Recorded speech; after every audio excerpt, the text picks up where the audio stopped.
함께 나누신 말씀 고린도전서 4장 9절부터 21절까지 말씀입니다. 한 절씩 교독하도록 하고 함께 마지막 절을 읽겠습니다.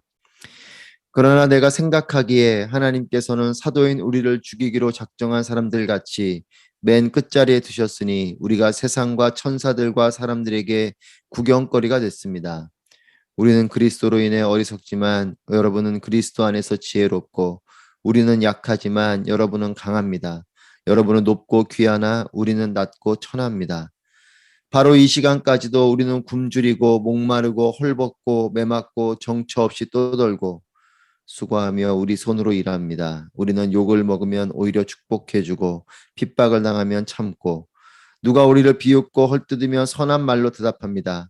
지금까지 우리는 세상의 쓰레기처럼 만물의 찌꺼기처럼 됐습니다. 내가 이렇게 쓰는 것은 여러분을 부끄럽게 하려는 것이 아니라 내 사랑하는 자녀들에게 훈계하려는 것입니다. 그리스도 안에서 여러분에게 1만 명의 선생이 있더라도 정작 아버지는 많지 않습니다. 나는 그리스도 예수 안에서 복음으로 여러분을 낳았습니다. 그러므로 내가 여러분에게 권합니다. 여러분은 나를 따라 행하십시오. 이를 위해 나는 주 안에서 내 사랑하는 신실한 아들 디모데를 여러분에게 보냅니다. 그가 여러분에게 내가 각 교회에서 가르치는 대로 그리스도 예수 안에 있는 내 생활 방식을 생각나게 해줄 것입니다. 여러분 가운데 어떤 사람들은 내가 그곳에 가지 못할 것이라 여기고 교만해졌습니다. 그러나 주께서 허락하시면 내가 여러분에게 속히 가서 그 교만해진 사람들의 말이 아니라 능력을 확인해 보겠습니다. 이는 하나님 나라는 말이 아니라 능력에 있기 때문입니다. 함께 있습니다. 여러분은 무엇을 원합니까? 내가 매를 가지고 여러분에게 가면 좋겠습니까? 사랑과 온유한 마음을 가지고 가면 좋겠습니까? 오늘도 우리와 함께 하시는 하나님을 찬양합니다. 하나님의 은혜가 또 하나님의 말씀이 또 하나님의 응답이 여러분들 가운데 충만하시기를 축복합니다. 고린도전서를 함께 묵상하고 있습니다. 고린도전서를 보면 고린도 교회가 가진 문제, 또 이것이 현대 교회가 가진 문제와 비슷한 문제를 안고 있는 것을 볼 때에 우리에게 많은 가르침과 적용이 됩니다. 고린도전서 4장을 걸쳐서 바울은 고린도 교회의 문제를 지적하고 있습니다. 그것은 분열됨과 또 부요함 속의 교만입니다. 교회가 복음이 씨앗이 되고 복음이 싹이 나고 성장할 때는 문제가 없습니다. 복음과 은혜로 가득하기 때문에 그래요. 하지만 교회가 성장하면서 사람들이 모이고 재정이 모이면서 문제가 생기기 시작합니다. 서로 당을 짓는 일들이 벌어지고 또 교만해지는 일들이 생깁니다. 고린도 교회의 문제 앞에 바울은 편지로 권면을 하면서 이들을 다시 한 번 더 복음의 중심을 가지고 나아가길 바라고 또 그렇게 복음의 중심을 가지고 잘 목양할 수 있는 디모데를 약속해 줍니다. 17절 말씀입니다. 이를 위해 나는 주 안에서 내 사랑하는 신실한 아들 디모데를 여러분에게 보냅니다. 그가 여러분에게 내가 각 교회에서 가르치는 대로 그리스도 예수 안에 있는 내 생활 방식을 생각나게 해줄 것입니다. 복음 중심적으로 다시 한번 더 그 문제를 해결하고 하나님이 기뻐하시는 교회로 새롭게 거듭나기를 바라는 바울의 마음을 담아서 이들을 잘 목양할 수 있는 디모데를 약속하는데, 그런데 이 바울이 아닌 디모데를 보낸다는 부분에서 고린도 교회의 반응 때문에 바울의 마음이 불편합니다. 18절입니다. 여러분 가운데 어떤 사람은 내가 그곳에 가지 못할 것이라 여기고 교만해졌습니다. 바울이 오지 않을 것이니 여전히 자신들 마음대로 해도 된다라고 생각하는 이 교만한 사람들에 대한 질책이 있습니다. 특별히 이런 사람들의 특징이 있어요.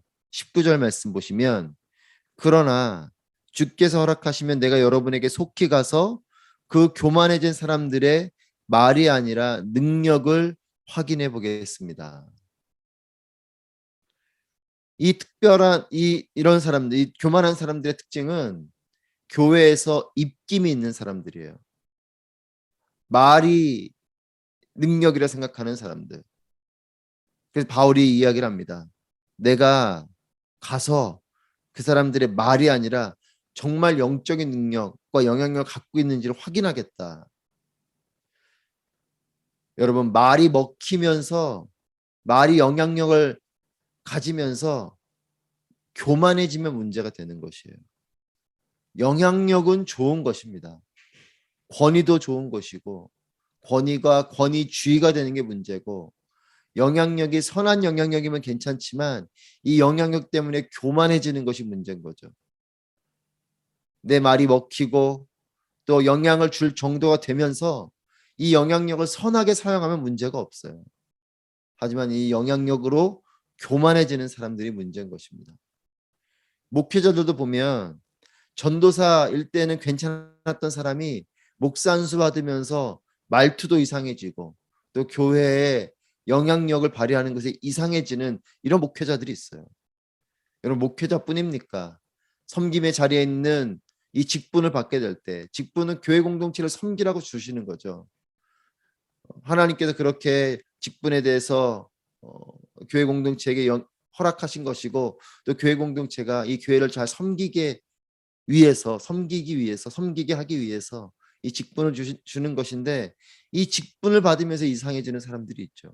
리더십을 맡으면서 이상해지는 사람들이 있습니다. 직분을 받고 리더십 맡으면서 그 사람 때문에 교회가 힘들어지는 경우가 있습니다. 그렇다면 이것은 잘못된 것이에요. 영향력을 선하게 사용하는 것이 아니라 교만해지는 것입니다. 바울이 그래서 권면합니다. 20절 말씀에 이는 하나님 나라는 말이 아니라 능력에 있기 때문입니다. 하나님의 나라, 하나님의 나라를 이루는 것은 말이 아니라 능력에 있다. 말로 이렇다 저렇다 이 말 저 말 하면서 사람들을 움직이고 또 정치적인 어떤 당을 짓고 교회 안에서 서로가 분열되게 하고 이 말 저 말 하면서 분열시키고 줄 세우고 또 자신이 뭔가 영향력을 발휘하려고 하는 이런 부분에서 이것이 능력이라고 생각하는데 바울은 그것이 아니고 진정한 영적인 능력 안에 있다. 하나님의 교회는 하나님의 나라는 말로 세워지는 것이 아니라 영적인 권위와 능력으로 세워지는 것이다. 이 말을 하고 있는 거죠. 이 능력에 대해서 바울이 오늘 우리가 본 4장 9절부터 21절 말씀의 앞부분에 9절부터 이 능력에 대해서 바울이 설명을 하고 있습니다. 9절입니다. 그러나 내가 생각하기에 하나님께서는 사도인 우리를 죽이기로 작정한 사람들 같이 맨 끝자리에 두셨으니 우리가 세상과 천사들과 사람들에게 구경거리가 됐습니다. 고린도 교회에서 바울의 권위는 무시할 수 없습니다. 그런데 그 권위가 높음이 아니라 낮음에 있다라고 말합니다. 사도인 자신들을 하나님께서 맨 끝자리에 두셨다라고 고백하고 있어요. 자신들 스스로가 그렇게 한 것이 아니라 하나님이 우리를 가장 끝자리에 두셨다. 여러분, 하나님의 눈과 하나님의 손을 의식하고 바라보는 사람은 겸손해질 수밖에 없습니다. 교만해지는 것은 왜 그런가? 내가 뭔가 영향력을 발휘하면서 공동체가 힘들어지는 것은 왜 그런가? 나의 눈과 나의 마음이 하나님을 온전히 바라보고 있지 않기 때문에 그래요. 내가 주인이 되고 내가 뭔가 이제 이 공동체를 내가 뭔가 이 사람들을 좌지우지할 수 있는 사람이라는 생각을 하면서부터 교만해지고 그 사람 때문에 교회 공동체가 또한 속해 있는 그 공동체가 힘들어지는 거죠. 하나님의 눈과 손을 바라보는 사람은 겸손해질 수밖에 없습니다. 바울은 스스로 자신과 같은 이 사도들을 하나님이 복음을 전해주고 영적인 영향력이 있음에도 불구하고 가장 끝자리에 두셨다라고 고백합니다. 여러분, 어떤 사람은 겸손한 자신의 모습을 자랑하는 사람이 있어요. 겸손한 듯 하지만 내가 이렇게 겸손한 사람이다. 내가 이렇게 묵묵히 기도한다. 내가 이렇게 묵묵히 섬긴다. 라고 하는 것을 은연중에 자랑하는 사람들이 있습니다. 간증도 그렇죠.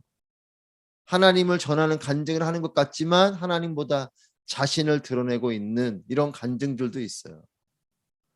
겸손한 듯 하지만 겸손한 자신의 모습을 사람들에게 보여주고 그러면서 나처럼 살라라고 자부하는 이런 사람들, 겸손한 것 같지만 위장된 교만입니다. 바울은 하나님께서 자신과 같은 사도들을 맨 끝자리에 두시고 조롱거리가 되게 하셨다라고 고백합니다. 10절에서 12절 말씀에 바울은 이렇게 이야기합니다. 우리는 즉 사도들은 그리스도로 인해서 어리석지만 여러분은 그리스도 안에서 지혜롭고, 사도인 우리는 약하지만 여러분은 강합니다. 여러분은 높고 귀하지만 사도인 우리는 낮고 천합니다. 바로 이 시간까지도 사도인 우리는 굶주리고 목마르고 헐벗고 매맞고 정처 없이 떠돌고 수고하며 우리 손으로 일합니다. 사도인 우리는 욕을 먹으면 오히려 축복해주고 핍박을 당하면 참습니다. 누가 사도인 우리를 비웃고 헐뜯으며 선한 말로 대답하고, 지금까지 사도인 우리는 세상의 쓰레기처럼 만물의 찌꺼기처럼 됐습니다. 여러분은 지혜롭지만 그리스도 때문에 우리는 어리석고, 여러분은 강하지만 그리스도 때문에 우리는 약하고, 여러분은 높고 귀하지만 그리스도 때문에 우리는 낮고 천합니다. 굶주리기도 하고 목마르기도 하고 헐벗기도 하고 매맞기도 하고 정처 없이 떠돌고 수고하고 스스로 일하고, 스스로 일한다는 것은 스스로 자비량으로 일을 한다는 거죠. 욕을 먹으면 오히려 축복하고 핍박을 당하면 참고 비웃고 헐뜯으며 선한 말로 대답하고, 세상에서는 쓰레기처럼 찌꺼기처럼 되어진 존재다라고 고백합니다. 여러분, 그런데 바울이 이 말을 하면서 고린도 교회에 권면하는 것은 이것입니다. 16절 말씀입니다. 그러므로 내가 여러분에게 권합니다. 여러분은 나를 따라 행하십시오. 여러분, 바울이 언급한 이 사도들, 특별히 자신의 삶을 포함해서 10절부터 13절까지 쭉 이야기한 이 사도들의 삶을 여러분 따라 행하라, 나를 따라 행하십시오, 이런 영적인 권위를 가지고 나와 같이 그렇게 믿음을 가지고 하나님을 따르시고 말씀 중심적으로 복음 중심적으로 사십시오라고 말할 수 있는 이 영향력을 말하면서 바울은 사도들의 이런 낮은 모습, 겸손한 모습, 세상 가운데서 어쩌면 비천하기까지 한 이와 같은 삶의 모습을 이야기하고 있어요. 여러분, 바울이 언급한 이런 여러 삶의 모습들 따라서 행하고 살고 싶습니까?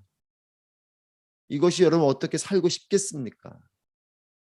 바울이 말하는 것은, 자신을 따라 행하라고 말하는 것은 이렇게 복음 때문에 손해보고 복음 때문에 낮고 겸손한 삶을 사는 것이 진정한 영향력이고 이러한 삶을 따라 살라고 말하는 것이에요.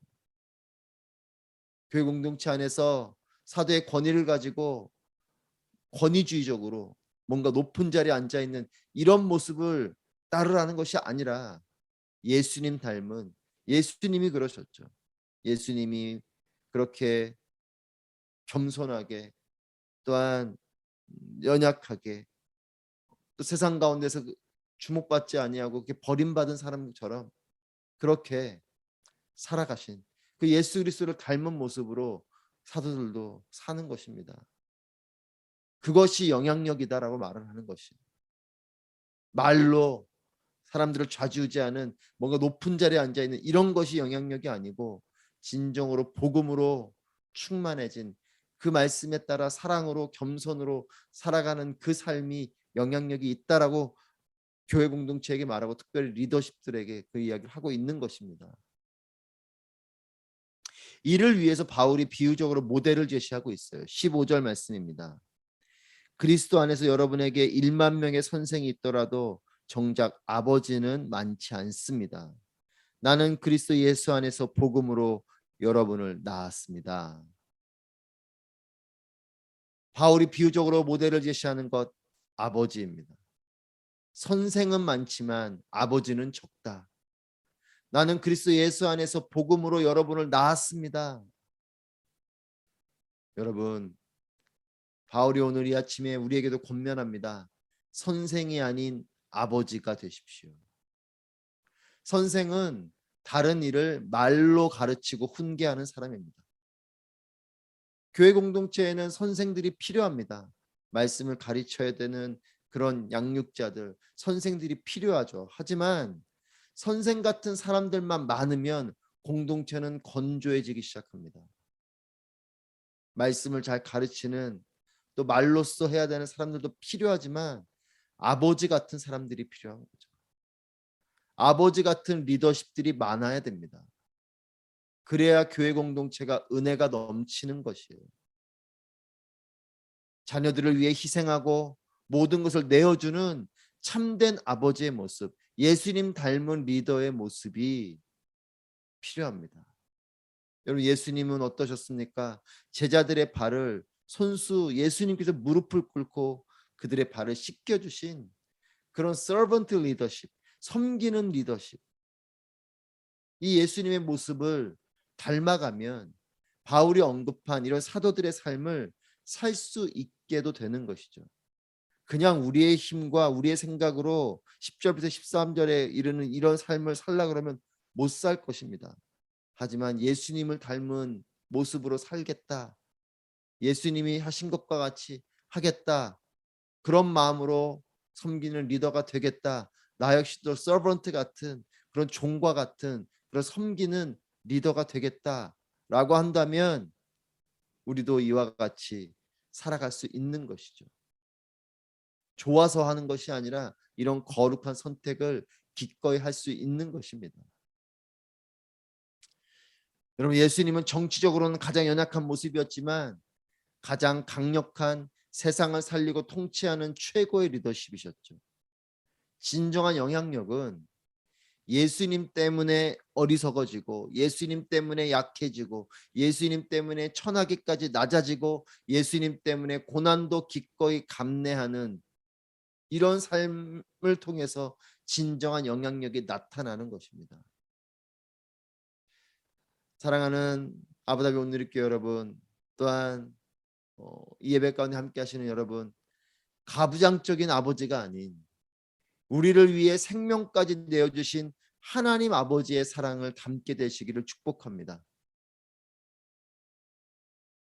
가르치는 것보다 더 능력이 있는 것은 낳는 것이에요. 부모인 여러분, 참된 아버지의 사랑으로 자녀들을 사랑하십시오.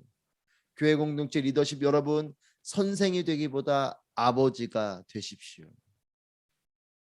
우리는 말로 가르치는 자리에 있는 리더이기보다 생명을 낳는, 바울은 복음으로 내가 여러분을 낳았다라고 말을 합니다. 복음으로 낳은 자이기 때문에 바울은 고린도 교회를 향해서 절절한 사랑의 마음이 있는 것이죠.